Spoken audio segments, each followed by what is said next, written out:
हाय दोस्तों, ठीक हैं? रेडी हैं तो कॉपी कलम लेके तैयार हो जाइए आज के सेशन के लिए, क्योंकि आज आपके लिए बहुत बेहतर टॉपिक मैथ का डेज 2 का क्लास होने वाला है। अपने फ्रेंडों में शेयर जरूर कर दीजिएगा, है ना। व्हाट्सएप ग्रुप हो, फेसबुक ग्रुप हो, सब में शेयर कर दीजिएगा। चलिए बिना समय गंवाए हुए शुरू करते हैं आज का पहला क्वेश्चन। चलिए दोस्तों, ये कहता है क्वेश्चन नंबर 1, यहाँ पे ध्यान दीजिएगा। 37.1/2 में 37.1/2 में कितने 1/8 है? कितने 1/8 है? अब यहाँ पे एक बार बताओ, इस क्वेश्चन को बनाने से पहले एक क्वेश्चन आपसे पूछते हैं। अगर आपसे बोले कि 15 में कितने 3 है तो क्या कहोगे? 15/3। 15/3 मतलब कितना? 5। तो यहां पर भी तो कुछ वही कह रहा है। 37.1/2 में कितने 1/8 है? मतलब 37 दूनी 74, 1 75/2 भागा 1/8 भागा दे देना है। ओके, चलिए हल कर दो। तो 75/2 गुने 8/1, 4 से कट जाएगा, कितना हो जाएगा? 300 आंसर। मतलब 37.1/2 में 1/8 कितने हैं? तो 300। आपका उत्तर हो जाएगा ए। चलिए, ये आज का सेशन का पहला क्वेश्चन था। क्वेश्चन नंबर 2 की ओर बढ़ते हैं। चलिए, ये रहा आपका स्क्रीन पे क्वेश्चन नंबर 2। चलिए, 2 नंबर का क्वेश्चन क्या कहता है? ठीक है, यहाँ पे बहुत आसान सा क्वेश्चन है घातांक अवकलनी का, है ना। ये कहता है √42 minus √42 minus √42 dot dot dot dot dot dot dot. ये है। तो कभी भी ऐसा क्वेश्चन रहे, है ना, चाहे प्लस में या माइनस में, तो ध्यान देना दोस्तों, है ना। बीच वाला का ऐसा 2 गुणनखंड निकालना है। ये बीच वाला में जो भी है ना, उसका ऐसा 2 गुणनखंड निकालना है जिसका अंतर 1 हो, जिसका अंतर 1 हो। जैसे 12 का ऐसा 2 गुणनखंड बताओ कि अंतर 1 हो। तो 4 तिया 12, 4 और 3 का अंतर 1 आ रहा है। जैसे मान लो, है ना, यहाँ पे 56 का ऐसा 2 गुणनखंड के अंतर 1 हो तो 8 7 56, 8 7 का अंतर 1 आ रहा है। उसी ढंग से 42 का ऐसा 2 गुणनखंड जिसका अंतर 1 हो तो 7 का 42। क्लियर? अब यहाँ पे ध्यान देना, अगर ये माइनस माइनस रहे, अगर ये माइनस माइनस रहे तो छोटा वाला आपका आंसर होगा। मतलब कितना आंसर हो जाएगा? 6। लेकिन अगर ये प्लस प्लस रहता, मतलब कुछ इस ढंग से 42 + 42 + 42, है ना, तो आपको बड़ा वाला उत्तर हो जाता 7। ओके, ये बात भी आपको समझ में आ गया होगा। क्लियर? चलिए आज के सेशन का चलते हैं क्वेश्चन नंबर 3 में। 3 नंबर का क्वेश्चन क्या कहता है? जल्दी से स्क्रीन पर लाइए क्वेश्चन नंबर 3। चलिए, आ गया है क्वेश्चन नंबर 3। कहता है वह बड़ी से बड़ी संख्या कौन है? ध्यान दीजिएगा, वह बड़ी से बड़ी संख्या कौन है जिसमें 6 9 और 12 से भाग देने पर 6 9 और 12 से भाग देने पर है ना 3 शेष बचता हो, 3 शेष बचता हो। चलिए, ये हमारा क्वेश्चन है दोस्तों। ऐसा कभी भी क्वेश्चन रहे, बड़ी से बड़ी, छोटी से छोटी, तो यहाँ पे ध्यान देना। सबसे पहले तो इसका एलसीएम निकाल लेना। ठीक है, इसका एलसीएम कितना होगा? लसा। तो एलसीएम निकालने के लिए 12 को, है ना, मल्टीपल करते जाओ। 12 9 से नहीं कट रहा है तो 12 दूनी 24 को देखो, 6 से कटता है, 9 से नहीं कटता है तो 12 तिया 36, 36 को देखो, 6 का 36, 9 से 36, 12 तिया 36 कट रहा है। मतलब इसका एलसीएम हो जाएगा 36। हमसे कहता है 3 अंकों की बड़ी से बड़ी संख्या। तो सबसे पहले बताओ, 3 अंकों की सबसे बड़ी संख्या होता कौन है? 999। जो ये तीनों से कटना चाहिए, ये तीनों से कटना चाहिए, मतलब तीनों से कटने का मतलब होगा 36 से कटना चाहिए। चलो, तो 36 से भागा दे के देख लो। 36 दूनी 72, 7 2 27 आ जाएगा, है ना। देखिएगा, कैलकुलेशन गलती होगा तो बोल दीजिएगा। अब लगेगा 9 मरतबे, सॉरी 9 उतरेगा, क्या मतलब लगेगा? 8 बार में लग जाएगा। देखते लगा के 8 से 48 के 8 बाकी 4, 8 या 24 या 4 28, ज़्यादा हो जाता है। चलिए, तो लगा देते हैं 7 बार में। 7 बार में लगाएंगे तो 7 का 42 के 2 बाकी 4, 7 21 या 4 25, आपका आ गया 7 2, कितना शेष आ गया? 27। मतलब 36 से पूरा पूरा नहीं कटा, है ना। मतलब क्यों नहीं कटा? क्योंकि 27 ज़्यादा हो गया। अतः अगर आपका क्वेश्चन होता कि वह बड़ी से बड़ी संख्या जो 6 9 12 अर्थात 36 से कटे तो वो कौन होता? तो 999 माइनस 27 होता। क्लियर? 27 को घटा देंगे तो कट जाएगा, मतलब हो जाएगा 2 7 972। लेकिन यहीं तक क्वेश्चन नहीं है, क्वेश्चन आगे भी है। कहता है कि पूरा पूरा कटे नहीं, 3 शेष बचे। तो ये तो तुम निकाला, वो तो ये तीनों से पूरा पूरा कट जाएगा। 3 अंकों की सबसे बड़ी संख्या निकाला जो ये तीनों से कट जाएगा। हमको चाहिए कटने वाला नहीं, 3 शेष बचने वाला। तो ऐसा करो, इसको में 3 बढ़ा दो, है ना। 972 कट रहा है, इसमें 3 बढ़ा दो तो हो जाएगा 975 जिसमें अब तुम किसी से भी भागा दोगे तो 3 शेष आ जाएगा। ओके, चलिए क्वेश्चन नंबर 4 की ओर चलते हैं। क्वेश्चन नंबर 4, चलिए आपके स्क्रीन पे आ गया क्वेश्चन नंबर 4। चलिए 4 को देखते हैं, 4 क्या कहता है। 4 नंबर का क्वेश्चन कहता है कि 5 क्रमागत विषम संख्याओं का औसत, 5 क्रमागत विषम संख्याओं का औसत 61 है। इनमें सबसे बड़ी तथा सबसे छोटी संख्या का अंतर क्या होगा। तो कभी भी लगातार संख्या की औसत की बात करें तो याद रखना दोस्तों, है ना, औसत मतलब बीच वाला, औसत मतलब बीच वाला। यहां पे कहता है 5 क्रमागत विषम मतलब लगातार विषम, 1 2 3 4 5, 5 वो लगातार संख्या है जिसका औसत कहता है 61। तो औसत मतलब बीच वाला, औसत मतलब बीच वाला, मतलब ये पांचों के बीच में कौन है, ये 2 गो इधर 2 गो इधर, बीच में कौन है, ये, तो यही इसका औसत होगा। ठीक है, तो कहता है कि इसका औसत 61 है, मतलब यह संख्या के बारे में आपको बोल रहा है कितना है, 61 है। ठीक है, बस औसत कहता है 61 है तो मतलब बीच वाला कह रहा है 61 है। तो बीच वाला अगर 61 है और यह संख्या कौन है, विषम, यह संख्या कौन है, विषम, तो 61 के बाद वाला विषम निकालो तो कौन होगा, 63। इसके बाद वाला कौन होगा, 65। इसके पहले वाला कौन होगा, तो 2 घटा दो 59। इसके पहले वाला कौन होगा, 57। अब आपका प्रश्न है कि तो बताओ कि सबसे बड़ी और सबसे छोटी संख्या का अंतर क्या होगा। तो सबसे बड़ी मिल जाएगा 65 और सबसे छोटी मिल जाएगा 57। इसका अंतर पूछ रहा है, 15 में से 7 गया 8, आंसर। ओके, जो ऑप्शन सी में है, सी आपका सही उत्तर होगा। कभी भी लगातार संख्या की औसत की बात करें तो याद रखना औसत का मतलब बीच वाला। कहता है कि पांचों का औसत 61 है मतलब बीच वाला संख्या 61 है। ओके, क्लियर हो गया होगा हमारे समझ से। चलते हैं क्वेश्चन नंबर 5 की ओर। चलिए देखते हैं क्वेश्चन नंबर 5 को। चलिए समझ में आ रहा है, नहीं आ रहा है। चलिए कहता है 10 रुपये प्रति लीटर बिकने वाली 10 लीटर दूध में कितना पानी मिलाया जाए कि दूध का मूल्य घटकर 8 रुपये प्रति लीटर हो जाए। मतलब यह रूल ऑफ एलिगेशन का क्वेश्चन है। कहता है 10 रुपये प्रति लीटर बिकने वाले 40 लीटर दूध में, ठीक है, यहां पे दूध है और यहां पे कहता है कितना पानी मिलाया जाए। ठीक है, ऐसे भी दूध में पानी ही मिलाएगा ना। तो कहता है कि 10 रुपये प्रति लीटर दूध, मतलब ये दूध का मूल्य दिया है 10 रुपये प्रति लीटर। ठीक है, इसका मूल्य दिया है 10 रुपये प्रति लीटर। क्लियर, में 10 रुपये प्रति लीटर बिकने वाले 40 लीटर दूध में, ये दूध की मात्रा दिया है कितना, 40 लीटर। कितना पानी मिलाया जाए, ये कहता है कितना पानी मिलाया जाए कि दूध का मूल्य घटकर, मतलब ये मिश्रण जो तैयार हो उसका मूल्य हो जाए 8 रुपये प्रति लीटर। ओके, एक बात बताओ दोस्तों, कोई भी दूध में पानी मिलाएगा तो कौन पानी मिलाएगा, वो बिसलेरी का बोतल जो 20 रुपया में एक बोतल मिलता है वो, या वो नाला या नाले वाला पानी जो फ्री में मिलता है क्या। हाँ, याद रखना, जब भी वो दूध में पानी मिलाने की बात करेगा तो वही फ्री वाला है ना, जिसका कोई मूल्य ना हो। कोई मूल्य ना हो का मतलब अनमोल भी होता है, मूल्य भी होता है, वो नहीं, जो फ्री में मिलता हो वह पानी मिलाएगा। ठीक है, यहां पे गौर करो, दूध में अगर वो पानी मिला रहा है इसका मतलब कौन पानी मिला रहा है, वह पानी मिला रहा है जिसका मूल्य 0 रुपये प्रति लीटर है, जो फ्री में मिल रहा है नल से चापाकल से, वो पानी मिलाने की बात करेगा। हमेशा पानी का सेंस यहाँ पे 0 लेना। ओके, चलिए, तो दूध था 10 रुपये लीटर, पानी है 0 रुपये, कितना पानी मिलाया जाए कि इसका मूल्य हो जाए घटकर 8 रुपये।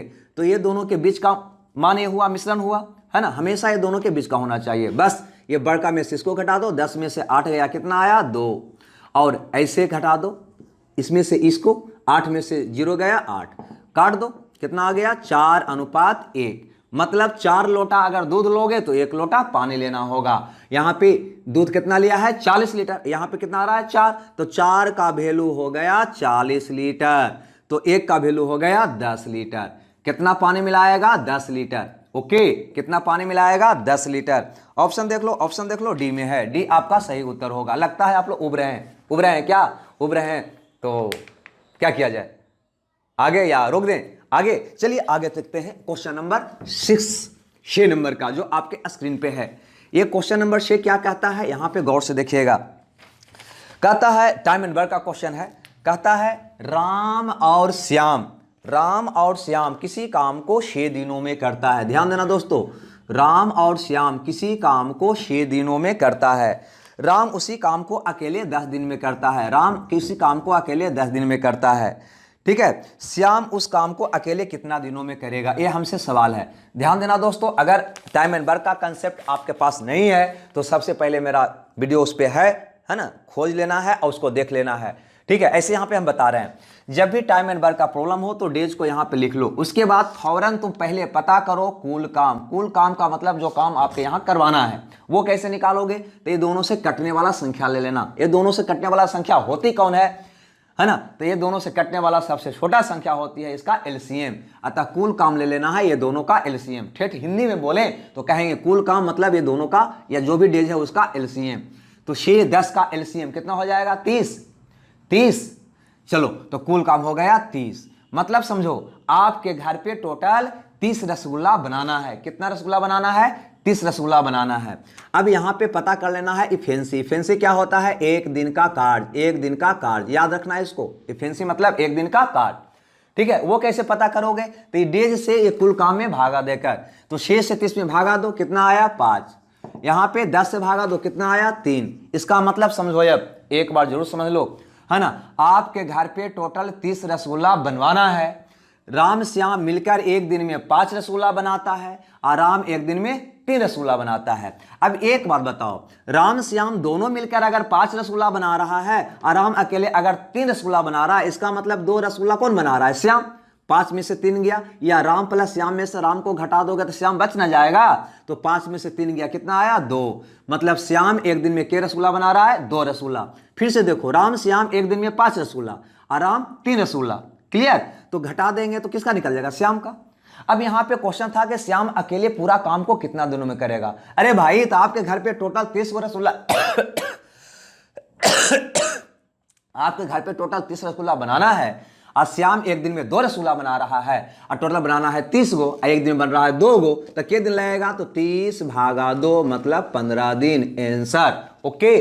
चलिए आगे चलते हैं क्वेश्चन नंबर 7 में। हाँ, स्पीड है, अगर किसी को समझने में प्रॉब्लम होती है तो थोड़ा सा रिवाइज करके पीछे से एक बार फिर रिव्यू करके देख लियो। ठीक है, क्योंकि अगर स्लो वीडियो बनाएंगे तो आप ही को नींद आने लगेगा। ठीक है, ये सारा चीज आप लोग के लिए तो कर रहे हैं। क्वेश्चन नंबर 7 की ओर चलते हैं। 7 नंबर का क्वेश्चन क्या कहता है, चलिए ये 7 नंबर का क्वेश्चन बोलता है कि एक रेलगाड़ी एक प्लेटफार्म पर, ध्यान देना ये ट्रेन का क्वेश्चन है, चाहे ट्रेन का क्वेश्चन हो, नाव और धारा का क्वेश्चन हो, समय और दूरी का क्वेश्चन हो, सारा का कंसेप्ट सेम होता है। ठीक है, बस एक ही बात याद रखना है ट्रेन में कि अगर ट्रेन किसी व्यक्ति को पार करेगा तो अपनी बराबर दूरी तय करेगा, और ट्रेन अगर कोई दूसरी प्लेटफार्म को, दूसरा ट्रेन को, मतलब वैसा कोई दूसरा चीज को पार करेगा जिसकी अपनी लंबाई हो, तो दोनों के लंबाई के योग के बराबर दूरी तय करेगा। बस, और फार्मूला जो लगता है चाल बराबर दूरी बटा समय, यही फार्मूला सभी जगह काम करता है। कोई ट्रिक मत रखो, बस सिंपल सी भाषा में समझो, यही 2 कंसेप्ट आपको रखना है।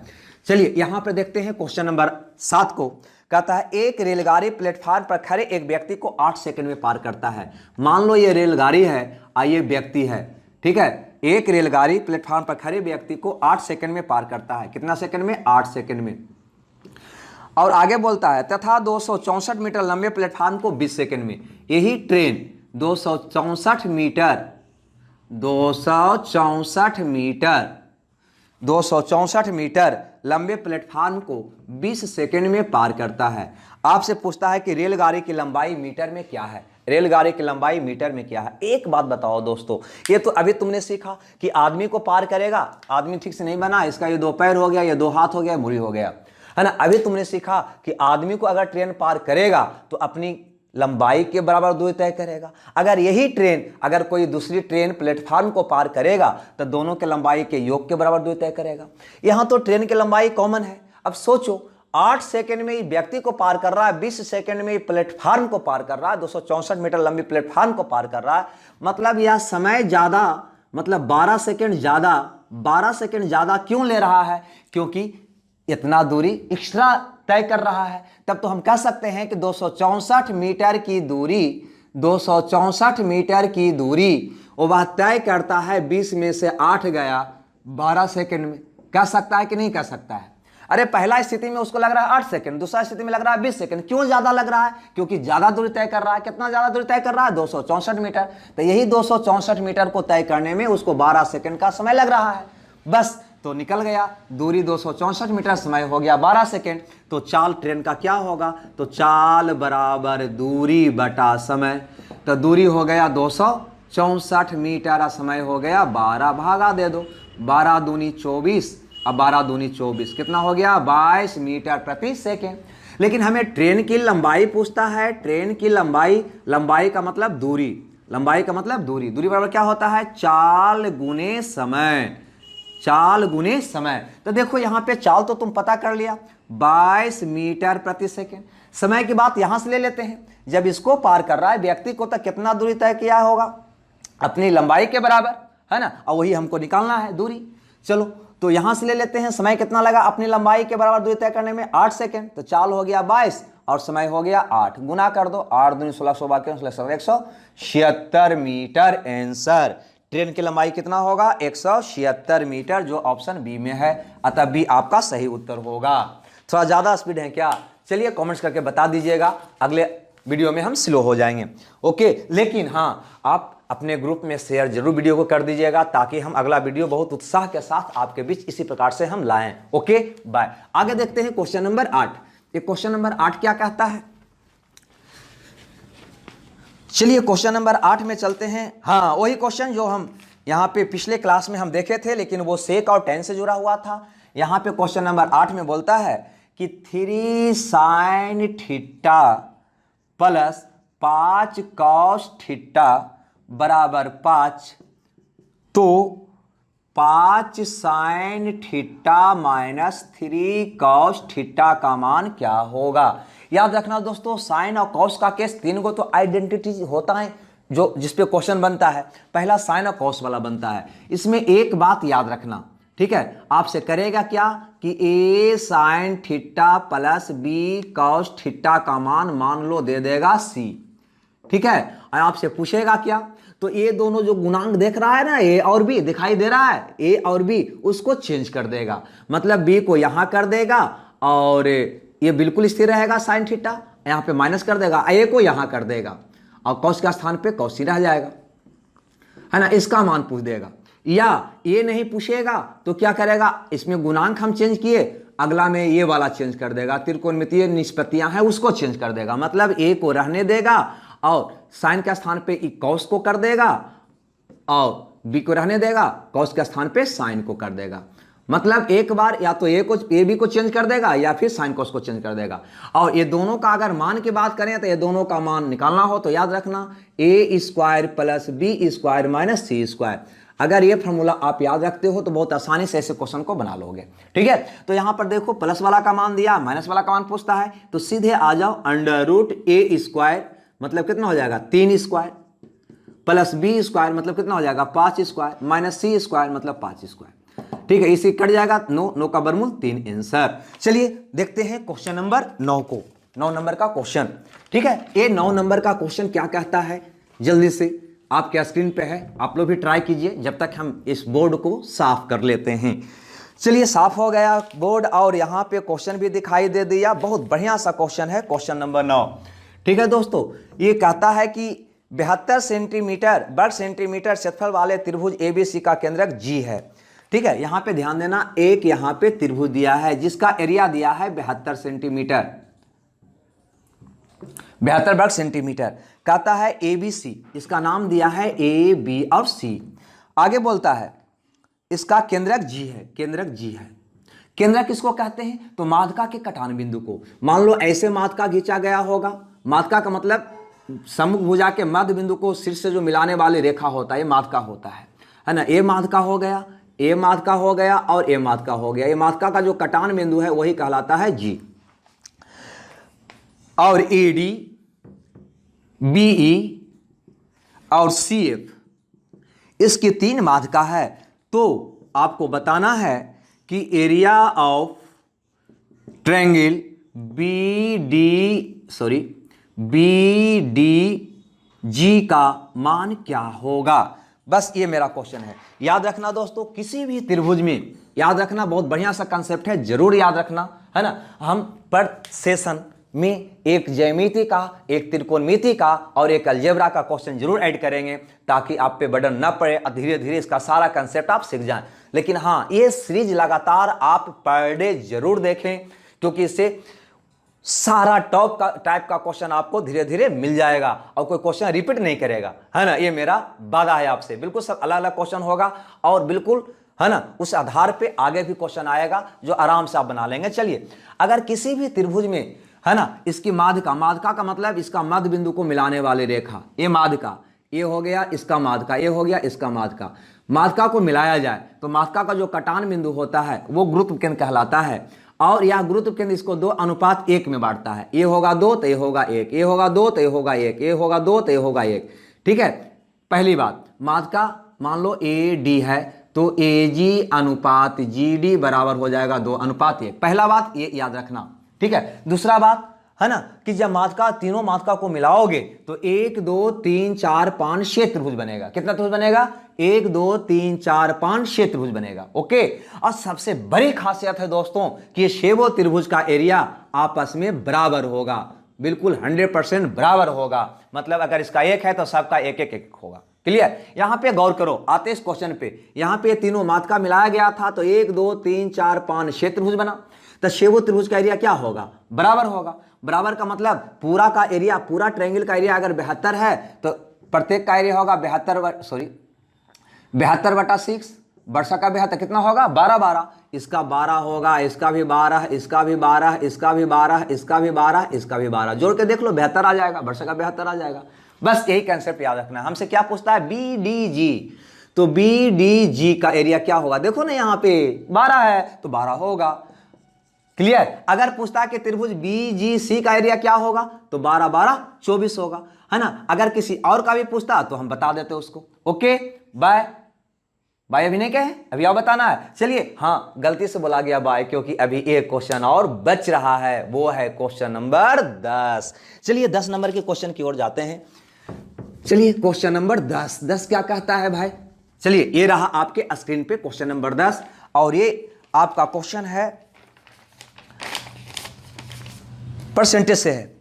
ठीक है, ये कहता है किसी आयत की लंबाई 25% बढ़ जाए और चौड़ाई 20% घट जाए तो आयत का क्षेत्रफल में क्या प्रभाव पड़ेगा? याद रखना दोस्तों, कभी भी अगर आयत की एरिया की बात करें तो होता है लंबाई गुना चौड़ाई।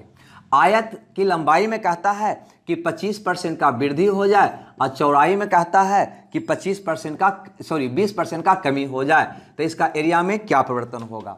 ठीक है, तो यहां पे सीधे लगा दोगे AB फॉर्मूला। क्या लगा दोगे? AB formula. AB फॉर्मूला क्या होता है? ध्यान देना, तो होता है A + B + AB/100। बस ये सिंपल सी बात याद रखना, है ना। A हो गया कौन? 25% की वृद्धि, B कौन हो गया? 20% की कमी। बस बैठा दो।